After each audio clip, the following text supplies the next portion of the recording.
While we try to be as helpful as possible, this podcast should not be considered as professional or financial advice. It contains general information only, and you should seek out professional advice for your own personal circumstances before making any financial decisions.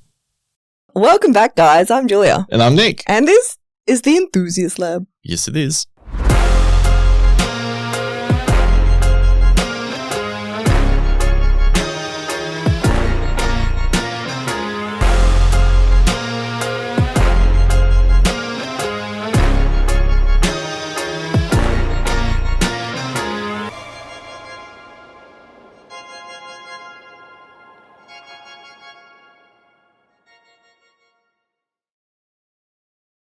Welcome back, guys. So today we are podcasting in the evening. So Yes, we are. a lot more punchier than the last two episodes that we did where we recorded in the morning.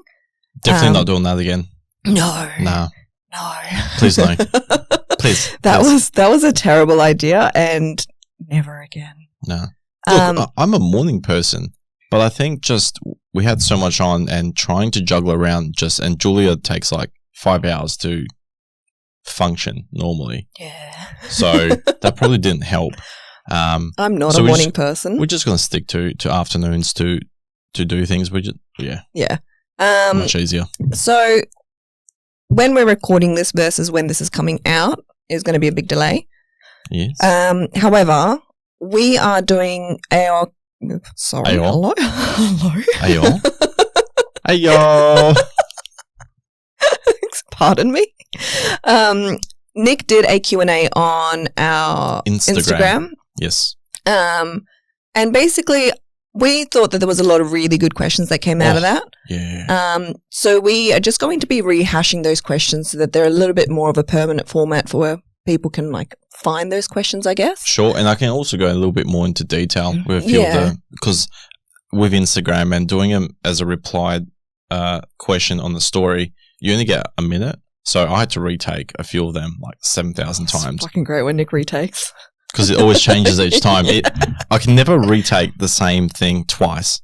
My brain just will not fucking let me. So there will have to be some sort of difference each time. The best part is when you get stuck on a particular sentence, you're like, and this is why potatoes fly. And then the next time you do the retake, you stick to that one sentence, but it doesn't fit anywhere. So it just doesn't make any sense. And you're like, was that good? I'm like, I don't know what you were doing with that sentence. Where did it come from? It's okay. It's okay. It's okay. So let's just dive into it. Yeah, there's some cool questions. Yeah. So the first one was from Jackson, and he said, what is the average deposit needed? Okay. So how long's a piece of string really? Because of the fact that there's quite a few factors to take into account. Number one is what your income actually is. What we need to take into account is the fact that there are multiple different options available for WA and also South Australia, which is what we also do. And not all the banks have the same things. So, and then we have to take into account if you're a first-home buyer or you're a second-home buyer, is an investment home. All these deposits will vary. What's your income? Yeah. Well, yeah. For your borrowing capacity. So, as a rule of thumb, if you're getting between 30 to 50K savings, you're pretty good for quite a few different options. The low deposit days in WA, irrelevant. We're not doing any of that business. We can, however, because of the high interest rates and the income limits that there is, it's actually very hard to try and find a house land package to work within those lower budgets, and the repayments are astronomical. We're talking $1,300 to $1,500 a week nearly. It's fucked. That's like 2 rentals. Yeah. In current market. So that's a no-go. For the others, so number one is the income. We need to figure out the budget, but then after that, figuring out that 30 to 50K. Also keep in mind though, is that you don't actually need to have all of that money up front when you want to catch up with us or get the ball rolling. A lot of the land at the moment is so far in advance, it's delayed. So the titles are delayed for anywhere between 3 to 9 months from right now. So if you know you've worked out the budget, you worked out that you need 40K total, you've already got 10, but you can save the next 30 remainder over the next 4 or 5 months, get the ball rolling now. Pay the deposits, get the ball rolling, because if you wait another 4 or 5 months until you have all the money saved, you've lost out on 4 or 5 months worth of block availability that And someone else has gone. profit that you could have made. Oh, yeah, that exactly. With currently how developers every 2-3 weeks are smashing another 10K onto the price of the blocks, what you were probably aiming for, you might not actually be able to do in the next 4 months. So all these things need to take into account. So don't always just knock it, have all the cash and then try and come. If you do, great. But the reality is there's not a lot of titled land in both Western Australia and in South Australia. So just work with what the situation is. Let's create a plan and then figure it out from there. Yeah. To summarize that, I do think that regardless of what stage of saving you are for a deposit, you are better off coming in, having the chat, Yes, and then getting a plan of attack put in place. And the time frame, so you know how far off you are and what can you do with that time to try and hit, like the old saying, like to hit 2 birds with 1 stone. Try and do as much as possible and get that time very efficient, because you wait too long, you might get priced out the market. Yeah, I also think, generally speaking, well, at least I know this is how I function. If I have something I'm saving towards, I save a lot better than I do versus just putting money away for savings. Yeah, it's like trying to find needle in a haystack, just throwing something at a dartboard hoping that it hits. Yeah. If you have a clear If someone guide, says you need to save this amount in this much time, I'm going to be so much more frugal. I'm not going to go, buy the coffee from a coffee shop. I'll save that $5 and I'll make those educated decisions to try and save a little bit more. So if you are in a zero savings position, you're like, I do want to get a house. It's so much easier putting a plan in place. Even if you are a year, 2 years away, at least you know what the goal is and start working towards that goal. You can still, you're talking about being frugal. Like it comes down to, once you know what you need to do, if you need to have that hard, 3 to 5 months of, short-term pain for long-term gain, that is something you need to take into account. And sometimes, like you were saying, you'll be fine and not having a coffee. Me, fuck that. I'll still need my shit. But you know what? I'll work harder. I'll stay back at work if I have to in order to hit the requirement, hit what I need to do, my goal, but still not sacrifice everything where it becomes unenjoyable.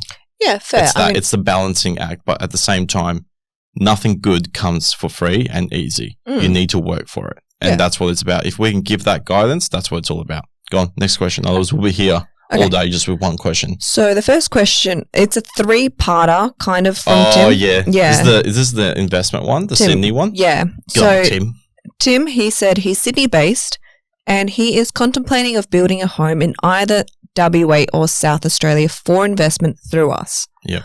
What are the pros and cons and where's best? Okay. So first off, thank you for wanting to build with us, whether it's your own home or investment. So because of that, I really appreciate it. Second part is there are pros and cons to both states. So in Western Australia, there is a land shortage, right? In South Australia, there is also a land shortage. However, Adelaide and in terms of South Australia has had this land shortage for quite a while. And a lot of people are used to dealing with 12 to 18 month title delays. Now, both of them are very good in terms of the actual property market because they're both growing at very quick rates, and there is a lot of opportunity to invest into there where there's going to be growth over the next 5 to 10 years. However, the biggest issue where I'm currently dealing with in Adelaide is the fact that there is some big issues with South Australian water. So there's quite a bit of issues with the sewerage setup. There's quite a bit in there. So a lot of the developments that were aimed to be completed and the project sorted by now have been substantially delayed. And there's been additional costs that might be implemented into the cost of the builds to try and compensate for that. A lot of the developers are bleeding a lot more money to try and deal with what they've currently got. I don't know the full entail of all about it, but it is but it is all over on the SA Water and stuff. They explain it all. But basically, that's become a very big issue because they already had such a short amount of supply of land, and then it's now, and it's magnified it so much worse because a lot of the developments that were midway through have stopped, and they're just going, this is too fucked. We're going to hold back until things can sort themselves out, and then we'll re-begin. So they're projected like it was like 3,000-4,000 blocks for the year, and there's like not even a third of that. Yep. So all these potential properties that we're going to help, provide a bit more housing is fucked. So they're trying to find avenues like to try and fix it. However, that is a big issue to worry about. To keep in mind if you're looking at 100%. Is it still worth investing there or building? 100%. Yeah. Just don't think it's going to be easy. It won't be quick. It won't be quick and it won't be easy. In WA, there's just a severe fucking land shortage. However, the developers in WA are substantially better. I say that not because I'm, more biased to WA. I don't give a fuck. It's all the same shit. It's safer for securing land in WA because of the REWA land contracts. 90% of them aren't really dealing with sunset clauses and all that, which most of eastern states does, which can be a bit of a risk. It just gives more time for the developers rather than pushing the developers to, create the land and the tiles in a much more timely manner. So that's very good for protection wise. 2, they just tend to turn around. The weather and the soil in WA is much better than in Adelaide, for example. You're dealing with a lot of clay all over Adelaide. And then in Perth, you're dealing with a lot more sand. So much easier. You don't have to worry about if it's pissing down. A lot of the works can still get going. So they are actually turning around a lot more developments and stages in these new developments much, much quicker, which then means that there's more opportunities. So me personally, I would look at the two and outweigh them, see what way with your finances, what your budget's are, what you're trying to chase. Are you looking at something that's more coastal? Are you looking at something that's more close to the freeways, to the city? Is something that's a bit more closer towards airports? Because each of those areas has different demographics. So those are the things that we're looking for. What sort of infrastructure are coming into these estates to then look at what sort of growth you're going to get in rental yield, but also in property growth as well to make it worthwhile. And what sort of plan you're trying to look at. Me personally, I'll probably look at WA first. It's safer.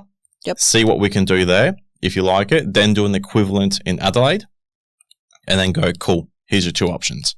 Which one do you feel like? And then whichever way you want to go. But when you're ready, when you know a budget, whether you do your own finances or you want us to suss it out, let us know and then we can sort out the rest.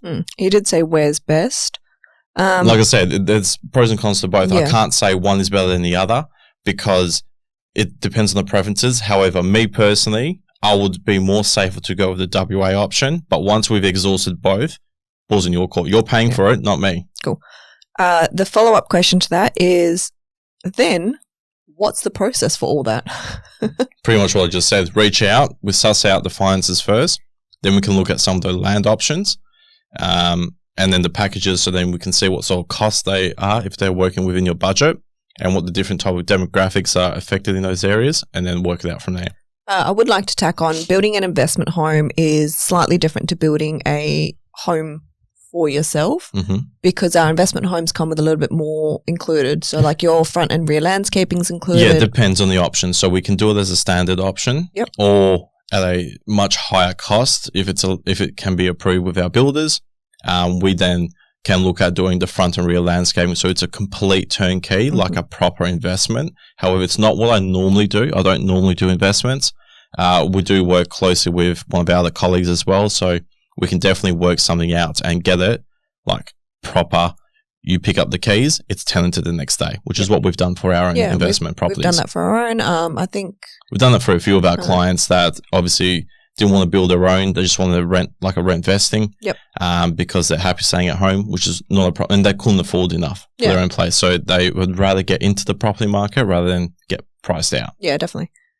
He did have a third question, which was about pricing. So again, depending on the situation, we can suss it out. But rule of thumb, you can definitely do some like 3x2s for about 600 in WA. SA, same thing. It just depends on the location, what you're looking for. We've actually got some exclusive blocks in both states. So 3 and 4x2s, if you're starting from about in the mid 6s all the way up to the high 7s, that will give you quite a few different options there from 4x2s with there's full turnkey, the whole shebang. Yes, that's Nick replying to Tim's third question, which is also rough total for part all 3 or 3. For all up. Sorry for the 3-part question. No worries, Tim. Please keep sending them. Yeah, smash them, man. Anything else you got? Yeah. Go for it. This one's from Ali. Ali Shea, and she says, would you branch into far north Queensland, specifically Cairns, and surrounds? Isn't Cairns? That's not part of. That's Northern Territory, isn't it? No, Cairns is like that north. The fucking one. Oh, I'm thinking of Darwin. Fucking, it's almost there. It's a stone throw away. Fuck. Yeah, just across the country. Yeah. Just go with the crocodiles. If I get the right builder, I'm keen to look at the options. So based on this Q&A, and I think it may be another question, I did reach out and people were asking about if I will go interstate. The main thing that's holding me back, right, is the fact that getting the right builder to work with our values and what our expectations are, what the builder should be able to do and promise, and to be able to actually deliver on that. That's number one. Number two is our clientele, like you legends that listen to us, a lot of you guys are in a niche market. It's not the general public.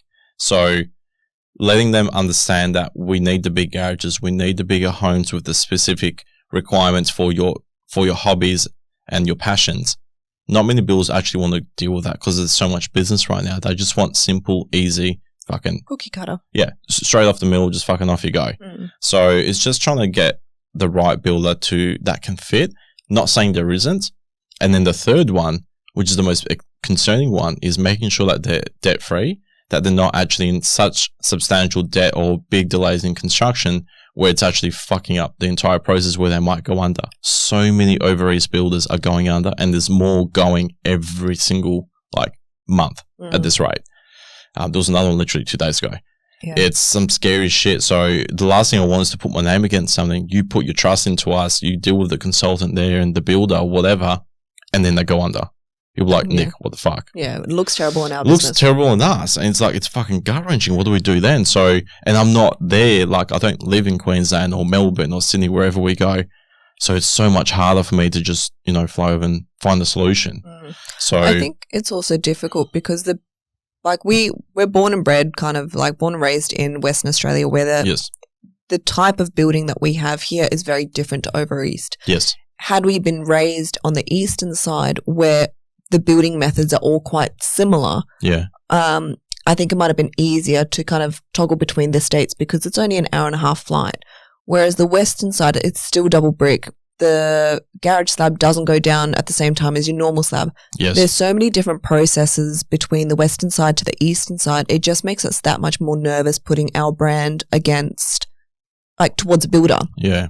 Because, something that we say so often is if the builder fucks you over. It's no different from me fucking it. Correct. So, how do we find builders that are good when our ear isn't necessarily always pointed towards the eastern side and hearing, the ins and outs of the industry in each specific state. Yeah. We know what's going on with the builders in the western side. We have enough contacts in different positions throughout the industry where the whispers kind of traverse through everyone, oh, this builder's not doing well, or this builder's, their contracts are taking too long. Yeah.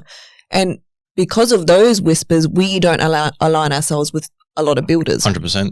We don't have those kind of whispers coming to us from the eastern side. From the eastern side, yeah. We don't have those contacts. We don't have, people in the industry saying, stay away from this builder, but, this builder's good. We're going in blind. I have spoken with a few builders, and actually one of them did end up going under, so I'm thank fuck. And that's what caused me to really get concerned about wanting to re-look at over east. But I'm not knocking it down. If the right builder comes and we actually had a few legends reach out to us after this Q&A when we first did it in Instagram, and they actually talked about one's actually doing a 6 car with a hoist. They actually had a few components of our design incorporate that we saw into it, which was really cool. And they're going through a project. They're just getting the engineering approved now, and they're going on the site. A few other ones mentioned that same builder, and even some of the guys here in WA that know a few Queensland builders, and a couple of the Melbourne ones as well. They said these are not something to jump on straight away, but definitely do your due diligence and go into a bit more detail. So I'm not knocking it completely, but I'm not going to jump on it tomorrow. We will be looking at it a lot more in detail. It was something that me and Julie have actually had the conversations, and we're still having more conversations about where we want to take Mr. Enthusiast to grow and expand, but at the same time, not to the point where it waters down the service. Yeah, I don't want to dilute our service and what we do. What we do is gangster.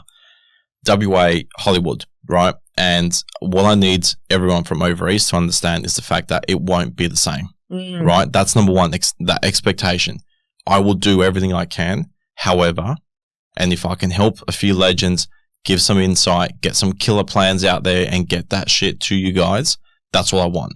It's not going to be me driving around with my wife in the car and taking photos in construction the entire time. I can't physically do that. We're not doing that in Adelaide. I will not be doing that going further over east. Yep. However, if there's certain points that I can incorporate, like what we're doing in Adelaide, I'll fly over personally to see you guys when we first sign up, take some photos to have that journey, and then fly back over for your slab. Go and, once your slab's down, we can go out, have a few drinks, grab some, some spray cans and do some fucking, do our slab signing experience. And the bills are happy with that. 100%. That's probably where we'd probably cap it. And handover. And hold on. Okay. And then the next one, if I'm in between flying over, definitely come see you guys and shit. And then probably the last one would be the handover, where I'd actually fly back over, whether it's on the day when you're picking up keys or just after. Yep. And we'll be bringing out paintings. We're giving the paintings to you legends and actually going through the entire home and celebrating this phenomenal journey. Yeah. You're still going to have some other contacts with everyone else, but we will still be there in the background so we can always help at any point. So that's how I am currently envisioning how it would go. Yeah. Flying over every 3 weeks is intense. In all honesty, it's not financially viable for us. No. It's a lot of money to fly over, find a hotel to stay in, rent a car, to do some photos. Yeah. Every 3 weeks, like that's really rough on our financial budget. Yeah, and I don't want to just have someone else fly over and do it because it's the same thing, or hire someone in each state to try and do it. Well, if they don't get the photos right, then I start becoming real anal about it. Do you know what I mean? And there's so many different ways that we just got to make sure that what we're looking to do is, one, beneficial for us as a business. Yes. 2, beneficial for you as a client. And 3, makes a fucking big enough difference from what's currently out there in the market. That's what it is. If what we end up doing is the same as if you're going to Tom, Dick and Harry from down the road that is a massive builder for the last 50 years, it's not worth it. If we're not making some sort of profit to actually make this a profitable business, that's not worth it.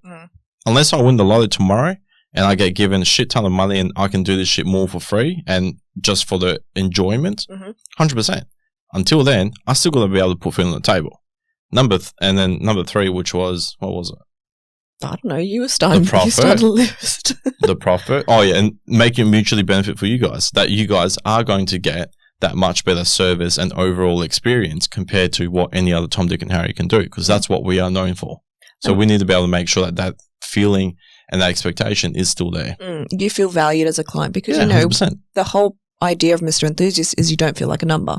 Yes. And we are always contactable to all of our clients. The amount 100%. Of time Nick's climbed out of bed at 4 a.m. because a South Australian client has called him at crack of dawn. Yes.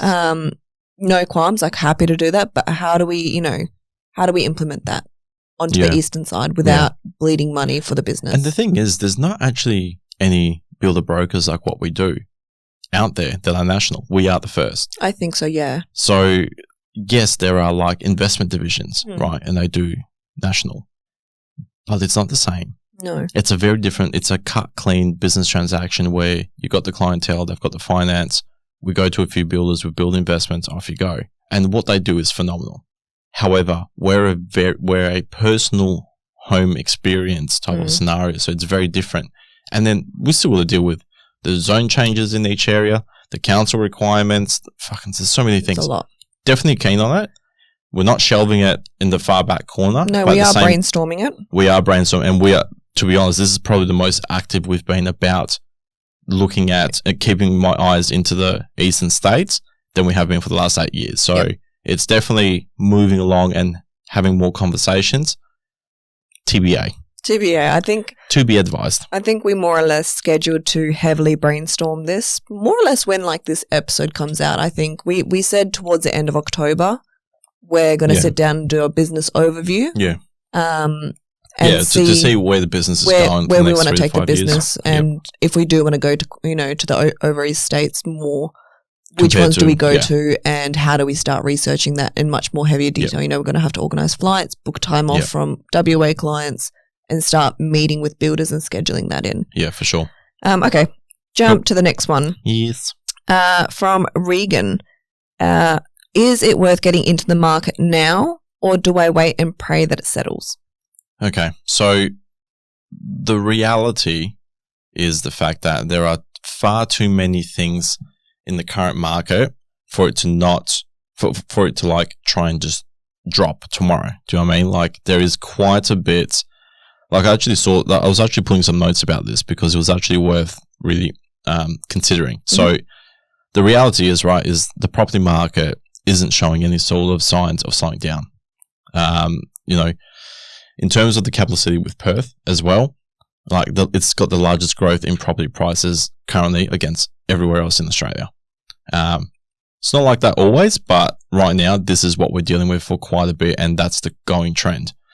So in short answer, no, it's not going to settle down tomorrow type of thing. So there's quite a few things that you need to take into account. It's the current market, it's the demand, the lack of supplies, the lack of trades,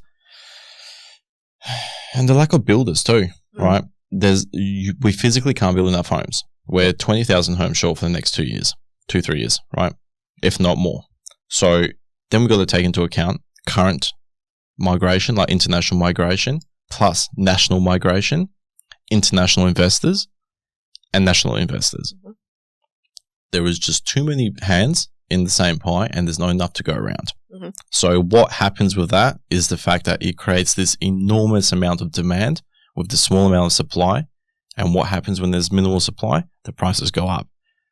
Until that supply steadies itself out, which cannot be foreseeable for the coming years because there's just physically not enough, like I mentioned, not enough land being developed in time, not enough trades, not enough anything to comply with the current amount of migration coming in, let alone the future. So even if you stopped it right now, we're still fucked. For like 3 years. For ages. Yeah. If I can eat my words tomorrow and it gets better, fucking happy days. If I can just go and click and everything disappears and it's all sweet, happy days. I can call everyone up that I've told no to for the last few months. The reality is it's not going to happen like that. So you waiting it out for it to settle, we don't know when that is. There's no crystal ball. We're all winging it. We're all dealing with this situation the best that we can. So the number one thing you need to do is figure out your own situation. Figure out what you can or can't borrow. If you are in a situation that you can potentially do something, I would consider doing it. Yep. I don't give a fuck if you come with us or not, right? I really don't care. But looking at your own situation, if the land continues to keep going up for the next year, right, and the houses go up, let's say it goes up another 80 grand, yep, right, for the next 6 months or 8 months, why give that money to the builder and to the developer rather than being in your own pocket with equity? Tell me that. If you're in that position, why bleed that money? There's absolutely no reason for that. Yeah. Put your big boy pants on, jump into it, ride it out, and then once that house is done and you can see that equity being built, happy days. Yep. It's scary and it's daunting getting to your own home. Whether it's an investment or your first home or your second home or your third home, it's always going to be the same. It can be fun, but the reality is it's still going to be daunting. You just need to outweigh the pros and cons. And once you figure out that you're confident in that decision, send it. Well, talking to so many of our clients at our events, so many of them, ask them, what made you sign up with Nick? Yep. And all of them, oh yes, all my handsome husband. Yes, it's all my good looks and me just going, fuck shit or worse. Most of them say Nick gave us that push to say, just fucking do it. Yep. Like, just, here's the land. If you want it, do it, commit. And every single one of those people were like, okay, we're building a house. Fuck it, send it, YOLO. It is what it is. Yep. And every single one of them have said, after we signed that paper, it was scary as fuck. But then after we mulled it over, chewed it through, swallowed it down, we're like, yeah, you know what? This is the greatest idea. Fuck it. Let's just do it. Let's just do it. And from there, they've said, best thing we've ever done. 100%. So, you know, I think it's taking that leap of faith and just going, let's just do it, because otherwise you are losing money. You are wasting, money that is going into builders' pockets or developers' pockets. If you're in a position to do it and you are comfortable, 100%. to be able to make the repayments that you need to, do it. Just do it. Just do it. The memes, the memes. Basically, like at the end of the day, man, like the way it really works is like, and all those legends that have actually listened to us, half of them were in the mind that seem to going, I don't really think I want to do it. I'm like, look, just get it done. Like, just let's see what happens. They built the house and they're like, fuck, it was the best thing we ever did. Yeah. And that's awesome to hear. Yeah. And then they're making money out of it. Otherwise, they will have kept and ahhing and fucking pull it to the end, like, procrastinated and left it later. And hey, presto, now you're paying another $150K for no reason. Yeah. Put that money into your own pocket and get something a bit better. That's what it's all about. So, not really going to settle down. It will plateau. Yeah. The properties will plateau. And what that means is it will just stay around the stagnant price that it is. And then, boom, it will go back up. Yep. It will hit, in my little future crystal ball, beep, beep. Yeah, beep, beep. Before 2030, mark my words, it will be a middle average in Perth. I've marked your words. 100%. I have marked your words. See you in a couple of years. National podcast has been marked. Yep. Next one. Okay, so this one's a two-parter. I don't actually know the full name, but it's from JD_Dafu. I can't fucking see. That's fine. It doesn't matter. Okay, so it says, what does it take to build house number 1? And which area in Perth is available to build in? Okay. It takes money. Fuck me. It hugs and kisses. Many of them. XO Gossip Girl. Nah, so number 1, you got to figure out what you can actually afford. Can you do enough on your own with your current income? How much do you need to save? Figure out that budget. Once you know what your budget is, that's going to determine what the fuck you can or can't do. We've done this before in a few episodes where I've actually explained it's like going to a shop to buy something. It's all cool window shopping. You go to Coles and you want to buy a couple of things.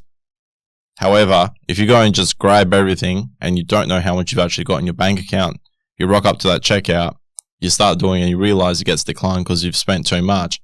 Pretty fucking embarrassing. You don't want to be that person that's sitting there taking all the shit out of the grocery bag because you've overspent, right? So what you want to do is figure out the budget, then figure out what sort of preferences you actually want in terms of location, areas, block sizes, is it close to work, close to family, close to the beach, close to the airport? What are those important things? Close to the racetrack, like all those sort of things. We had a client that needed to be within a certain distance from like art communities. So do you know what I mean? Like rather than trekking it so they can do all their art classes and stuff, you got proximities to certain schools because they have certain catchment zones. Yep. All these things need to take into account. Once you figure that out, then you can look at the design. In terms of where to build, where can we build?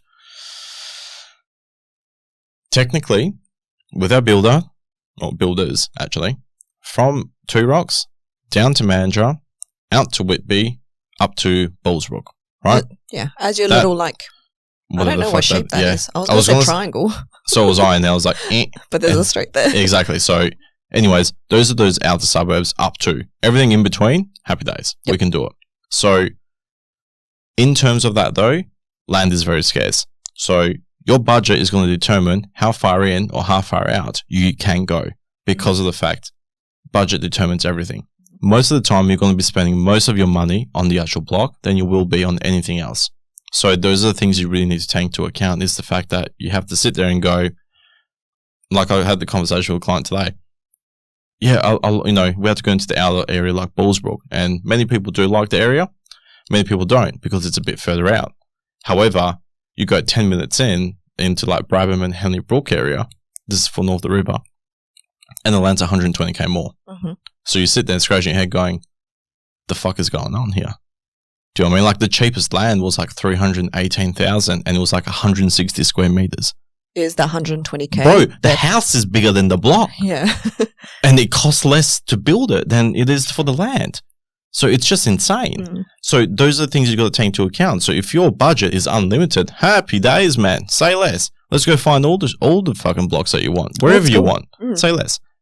The reality, most of the time, is you have a budget.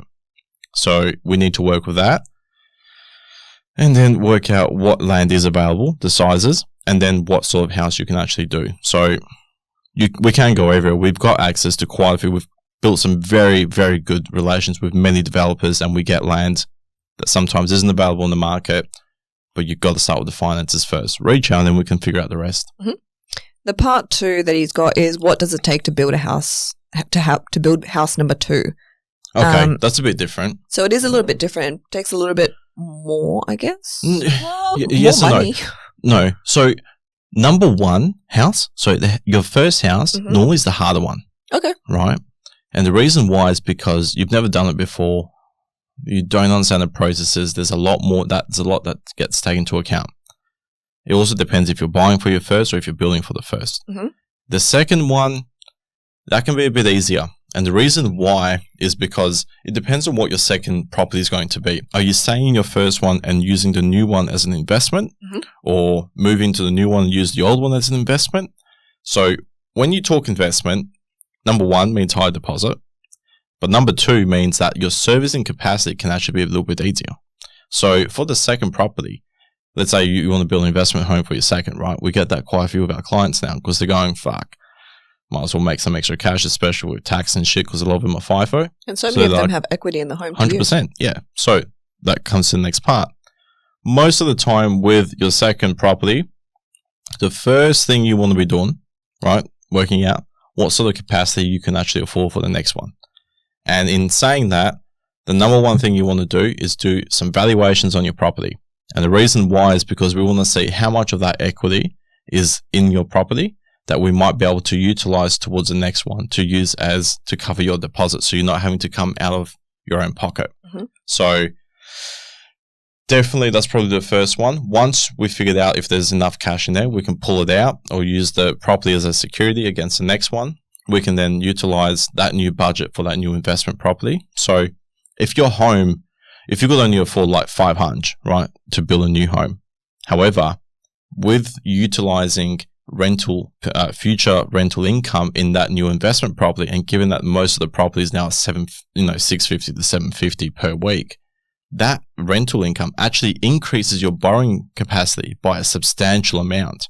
So most people, if they could only borrow 500 with an investment, it adds another 100 to 200k into what your budget could be, because now you're still only having to cover the 500 technically. The rest of it's being helped covered by the rental income, because that's what they're anticipating it being completed and then being tenanted out. So that's why I was saying, like, it's sometimes a bit easier to do the second one while still retaining the first property. All you have to do is just work out what your income is. And most of the time from when you first did your first property to now, you're probably on better income as well. And that all comes into play. Your borrowing capacity, what you can actually afford to repay for your current and potential new property, as well as if you've got any down payments, so like a savings or equity, that's what you need. Those are the 2 things. And we can help suss all of those options out, so then you know exactly what you're in for. But your deposit will be higher for the new property, whether you're a second home buyer or as an investment for the next one, because you've got to take into account the stamp duty costs, the settlement costs, bank fees, and your deposit, which is always higher as an investment property for the second one. Yeah, easy. Okay, next one. Actually, sorry, that was asked twice. So sorry, Brendan Evans. Brendan, yeah. You asked the same question, so sorry, that answers your question as well. So Brendan, if you listen to this one, just give us a call. We'll suss that with Maddie, our finance broker, who helped you suss it all out. Yes. And we'll do the valuations, and then we'll figure out what you can do. But definitely worth having the conversation, so then you know what you need to do next. This one is from Michael. He asked, do you build only in certain areas of South Australia or all over South Australia? So with our builder that we work alongside with, they are specialising more in just estates in Adelaide. So areas like out Two Wells, Nurutpa, Tanunda, Gawler, Anglevale, Virginia, out to, where else are we going out to? Like Murray Bridge, Mount Barker, Mannum. We did there was a couple 1,000+ square blocks in Mannum. Then south into like Seaford and all that. those areas where you can see a lot more of the developments, where you see a lot more of the flat level blocks. We don't want to be dealing with headache sites. Someone else can deal with that. Yep. It's just too much work. We just want something nice and simple. We don't want to overreach or take on more than what we can chew. Help a few people along the way and get it done. Mm-hmm. That's what it's all about. So to answer your question, we don't build all over South Australia. Yeah. We are limited to where we can build, but it's no different as opposed to what we're like in Perth. Yes. In Perth, we have a little bit more flexibility because we've got 2 builders and each builder does different types of blocks. Yes. In South Australia, we're currently only working with one builder who Correct. specialises in those new up-and-coming... in those greenfield new estates. Yeah, up-and-coming New suburbs. estates are like master plan communities, but basically not ones that are privately sold that are in the middle of nowhere, like, in the middle of like an established area. It's more of the new developing areas. Yep. Because it's easier for access and trades as well. The boys like to travel because they're nearby. This one is from Tish Rose.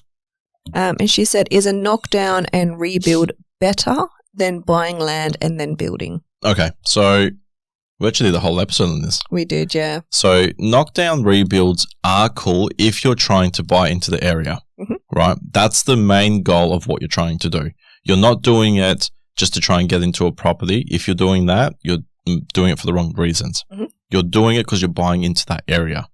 So it also depends on when you're doing it. If you're buying into today's current market and you're expecting to go out, buy it, demo, build it, and flip it, you're probably in the wrong situation. Reason why is you're going to potentially overcapitalize, and that's something you got to watch out, because with a demo rebuild, you're buying the property, which basically means an established property is just a piece of land that has a house plopped on it. That's it. You're buying the land. The land is where all that money is. So you got to watch out that when you're buying at a higher market, and then you got to put the cost of a whole new build on top of that, plus the demolition, sometimes the banks won't actually value up the area enough, like in terms of your property, because they see it as too much of a risk that you might be overcapitalizing in that. They don't care if you're going to be there for the next 20 years.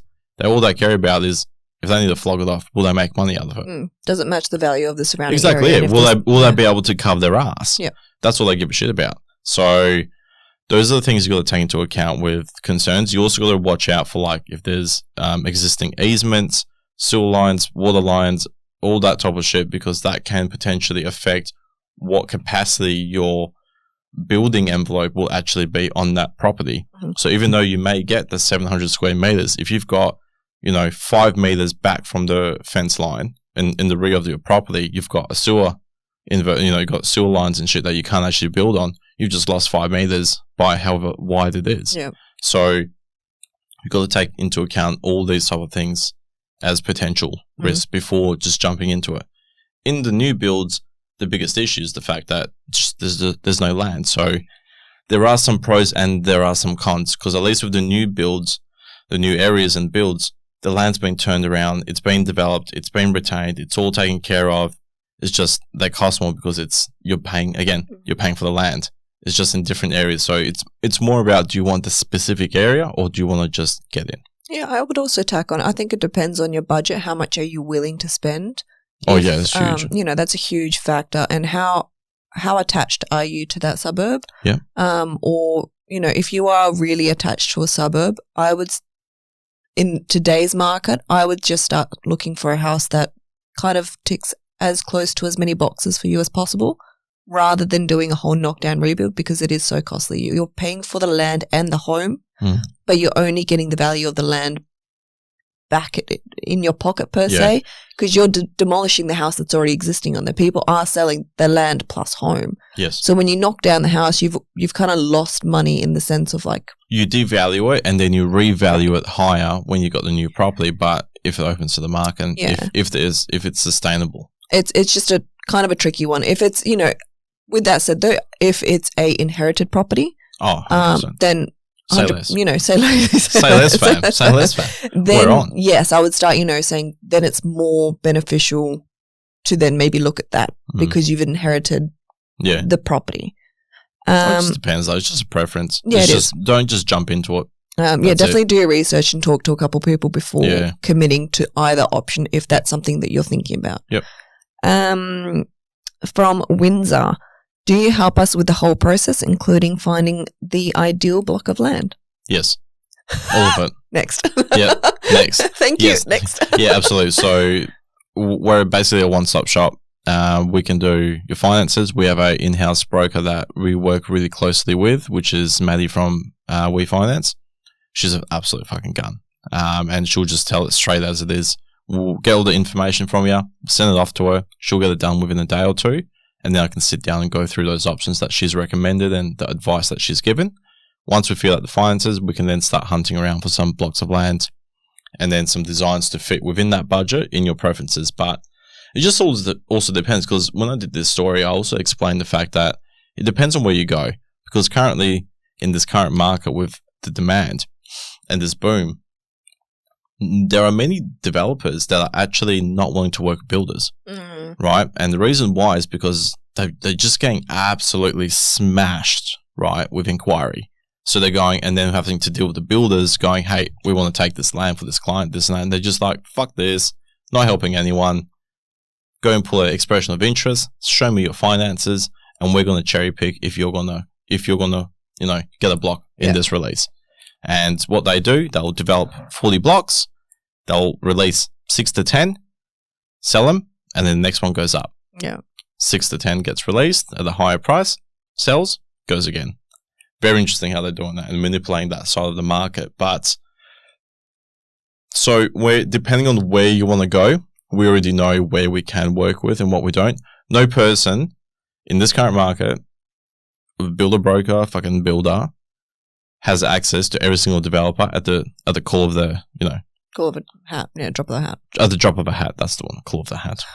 Hat, come over here. Fucking, you just see this hat going. Fucking Julian, a random shit.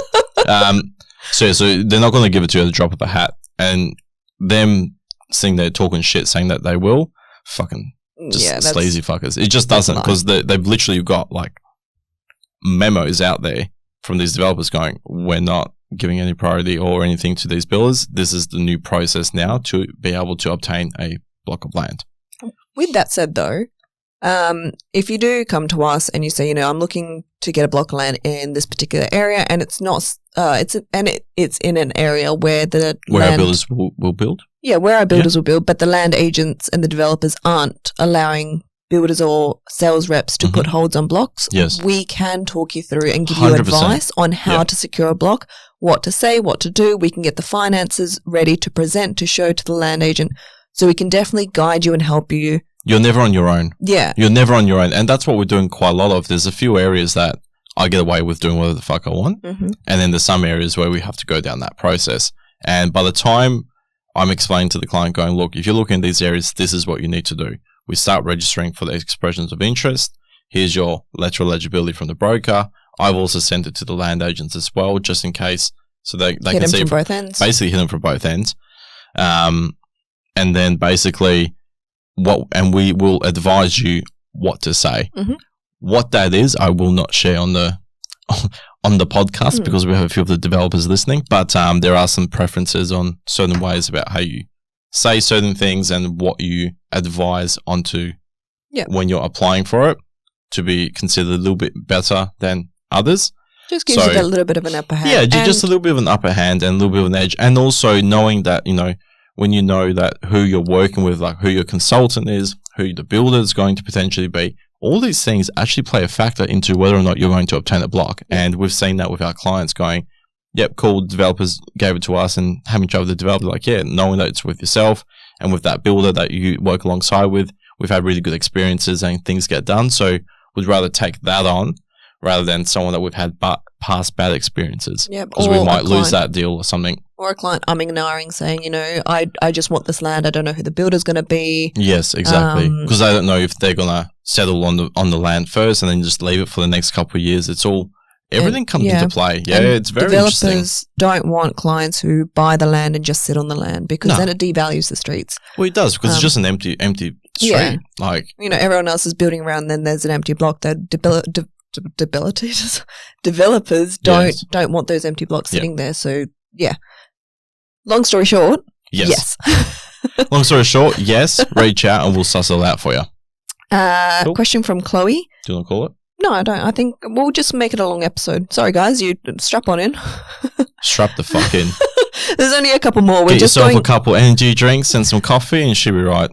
We've only got a couple more to go. And they're good questions.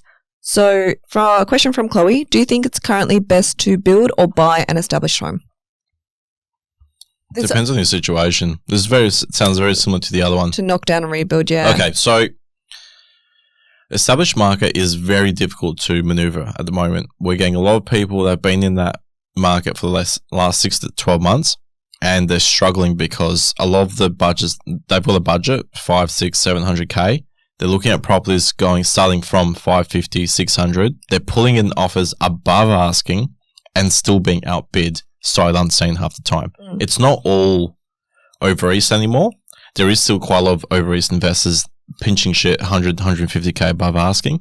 But now there's a lot of WA people coming in and doing the same because otherwise they haven't been considered for properties. And those, the WA clientele are also the ones that have been sitting and waiting to try and buy a house, have been outbid ages. So much that now they are the ones that are outbidding. Exactly it. So it's a very hard time. So that's something you need to really take into account. The building side, it depends. The biggest one really is if you have a very, very specific reason for location, that will determine whether you go buy or build. And the second one is your time situation. Yep. If you're in a rental and you have to get out in the next 2 to 3 months, then establish is your only option. We physically cannot build a home in 3 months. No, can't. Fuck. I can get you from slab to roof. That's about it. But everything else, that's about it. So when it comes to build, you need to allow yourself anywhere between 12 to 18 months as an average for a single story home. That is from the moment you sit down and pull the trigger and you pay your initial deposit for the land and the build, all the way through to the end of the build that you're picking up keys. The reason why it's 12 to 18 months depends on a few factors. 1, your finance situation, but 2, the land. Right now, the land, like we've mentioned, half the land's not ready until March to May 2025, right? We're in September 2024. This is being released in October. September, October, whatever. Same. It's still 5 to 6 months away. Yep. So yes, the builder can do quite a few things beforehand, but until those titles are out, we can't get the final building permits and the other permits that are required. Without the permits, we can't finalize the schedule and actually get you to site. Once that's done, then you go and do your earthworks, then your slab goes down, then your 12-month guarantee begins. Average we're doing is about 9-10 months. Some are 6.5. We did 6.5 months from slab to completion. Shout out to Jack for that one. And shout out to fucking Scotty for smashing that right on the money, which we've actually had Scotty on the podcast before. So he was one overlooking it. 6.5 months. Wild. Insane. From slab to completion. But anyways, so that's your average. So by the time you really look at it, you've got to take all of this into consideration. Do you have somewhere to stay? Are you staying with parents? Do you have a rental that has the possibility for extensions? All these things really come into play about whether or not one way or the other is going to be more desirable for yourself. If you've got the time, I'm always going to say building is better. Not because I want your business. I love it.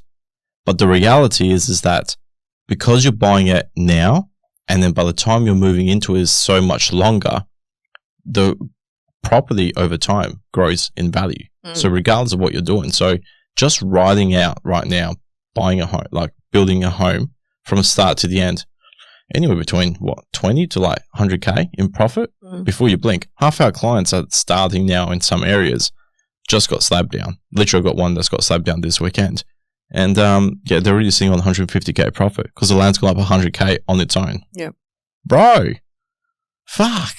They've only been in the entire journey for 5 months. Yeah. That's insane.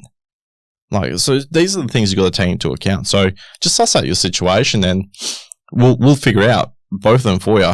Finance, what you can do for buying. Finance, what you can do with building, because there are more benefits. Deposits cheaper. Prices can be quite a bit cheaper because you take into account the grants and all sorts of things. There's so many benefits and negatives to both, but there's a little bit more benefits to building. Yep. So build. In short, in the current market, unless you are in a time crunch, Build. or are stuck to a suburb, Yep. build. Yep. It Build. is If you want to get your foot in, build. 'Cause it's gonna especially be if it's your cheaper. first time, 100%. Because you're not going to be there forever. But if it's going to be an area that grows in value, you're fucking laughing. and it's a great stepping stone. 100%. Next one from Omo. Yeah. Go on. What does he want? What does he want? While in construction, Yes. can you increase your loan amount to do things after handover? No. Fucking hell, Nick. I've like really turned to you. Julie's really like, well, he's like, come on, let's do it. No. Computer says no. No, okay. No. The reason why is because once it's been approved, it hasn't actually been fully drawn yet. So what you got to do is write it out, and then as soon as you have keys that it's been completed, the final draw, like the final progress draw has been completed, you can then look at doing some new valuations and refinancing the property to then increase it, depending on if you've got any equity, pull some of that cash out, so then you can obviously use that towards finishing off your backyard or whatever you want to do. Mm-hmm. So in saying that, the time frame realistically what you need is 12 months from settlement. So what that means is you get a finance approved, let's say April 24, so you get approved, you settle in May 2024, for example. May 2025 is when hopefully the house has been completed now, and now you can actually, and you've picked up the keys, you can now refinance. It's been that 12 months. So sometimes you get away with a little bit earlier, but then there's breakout fees and all sorts of shit. So normally 12 months is the good rule of thumb. Do you need your landscaping completed to do a refinance? No.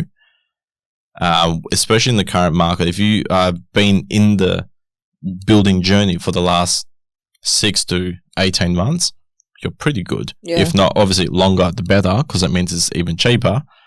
You're pretty good. So that means as soon as possible, reach out to your broker or reach out to us, and we can get Maddie to have a look into it.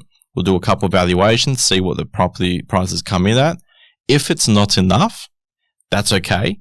You now have, from there, we'll go, cool, we've got some profit in here, but it's not enough to actually pull quite a bit of cash out. So organize your landscaping, because normally that's included in WA, in your front landscaping. Get it done in the next 2-3 months, so that once, because the valuations last for 3 months.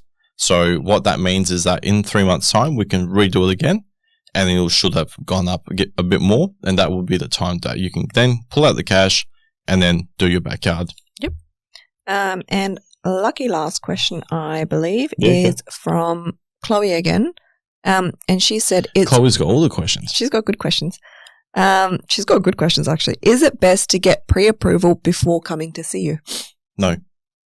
No, it's not. So the reason why, if you've got it, cool.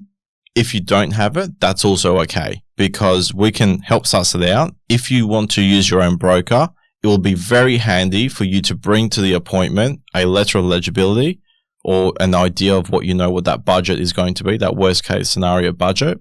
So then I can actually do my job.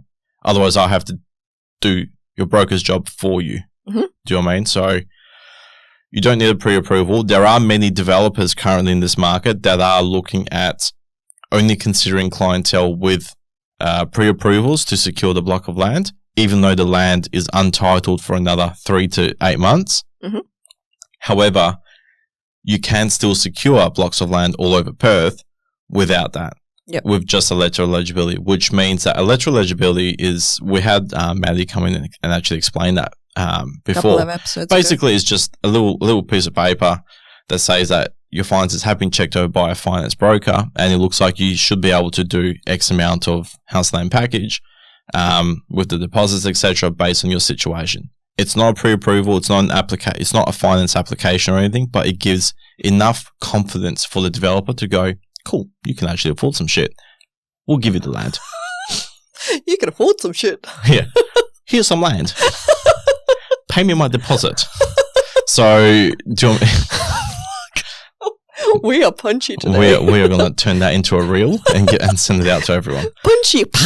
Yeah. So, oh fuck, what was I saying? Finance. here's a block of land. Yeah, here's You can afford some shit. You can afford some shit. So basically, you don't need it. As long as we've got that, you can still secure land throughout Perth. Like, that's not a problem. As things are starting to slow down a little bit in the land side, because they have been ramping up their costs so fucking much for the last 8 months, every week, 2 weeks. Yep. Now there's starting to be some stock available because it's all hitting the high 300s and 400s. So all of a sudden, what they were saying, you need a pre-approval, you need this and that. Now they're going, we'll take anything. Send help to some of these areas. So what that means is that they're opening the doors and they don't mind if it's a pre-approval or a letter of eligibility. They're just happy to get the business as long as it works. Yeah. So you're all good. Chloe, whenever you're ready and you've actually had a chat with your broker, just reach out. Yep. Let's see what we can actually try and do, because some of those areas, we should be sweet. There are some areas they literally say you need to have a pre-approval and then we get shit done. Yep. And also, if you don't have a broker and you need help getting a pre-approval, we can absolutely help with it. Absolutely help with that. 100%. Right. So that's all the questions. Sorry for the long episode, guys. It's pretty good. 50-50. A 50-50. Thanks if you've made it this far, thanks for sticking through. If you haven't, fuck you. No, I appreciate it. We shall plug away. So Yes. You can find Mr. Enthusiast on Instagram, Facebook, TikTok, on our website, which is www.mrenthusiast.net.au. You can find us on Google by typing in Mr. Enthusiast. Yes. Or look up our podcast on Apple Podcasts, Spotify, or YouTube, which is where you can watch it. Yep. Plus a whole bunch of walkthroughs on YouTube that we do. Yeah, if you guys, I don't know if anyone listens this far in, but if they do, if anyone knows how to grow a YouTube channel, by all means reach out to us, because I don't know what the fuck we're doing wrong. Yeah, I don't Every other social platform, we're doing pretty good. Yeah. YouTube, motherfuckers fuck you. A flop. Yeah, it's a flop. And I don't understand. So on YouTube, just type in Mr. Enthusiast and click on videos and you'll see our weekly updates. Weekly, isn't it, Julia? I think I've been... It will become weekly. It has been. Yes. But it hasn't been for about 6 weeks. It's on my to-do list, but my to-do list is so long and it's at the... All right, that's all right. It's getting there. Those are excuses. We will have we will have weekly videos of home tours or other content. Other content, yes. Yeah, okay. Weekly. Of other content. And then we'll also have our podcast episodes if you want to see my ugly mug. But other from that, definitely grow. It's definitely worth having a look, because we have many different house designs with different walkthroughs and different color schemes. So even if it's just for a bit of inspo, if you don't like our plants, fuck whatever, you might see some color options that might be really handy for you. So, because we're getting people that aren't even building with us, are listening to us, which is awesome. We're getting people from over 8s listening to us. If there's any small slither amount of information that you can get from these episodes or from our videos, fucking go for it. You also did a whole 180 and went the other direction. If you guys know how to grow a YouTube page, let us know. Please hit me up. Please message Nick on Insta. Message Julia, because you won't get to that. You don't even have Facebook. Not Insta. Facebook. Email me. Okay, email. Email me. julia@mrenthusiast.net.au. Please hit me up. And we'll put in the show notes anyways. Yes. That's it. Hit the follow button. Hit subscribe if you're on YouTube. Send us a review. Yes, give us a review or rating on any of the platforms. That would be Google. Just super helpful. click us a 5-star. Because that's different. No, that's different. No, for the podcast. Yeah, okay, fine. And we hope you guys learned something from this episode. We hope you enjoyed it. Yeah. It's a bit random. Yeah. I love the Q&As. It's so good. I just mumbled for ages because I forgot how we sign off. Just remember, guys. Yeah, we're not here. To fuck spiders. Fucking oath. Have a great day. Bye. Bye.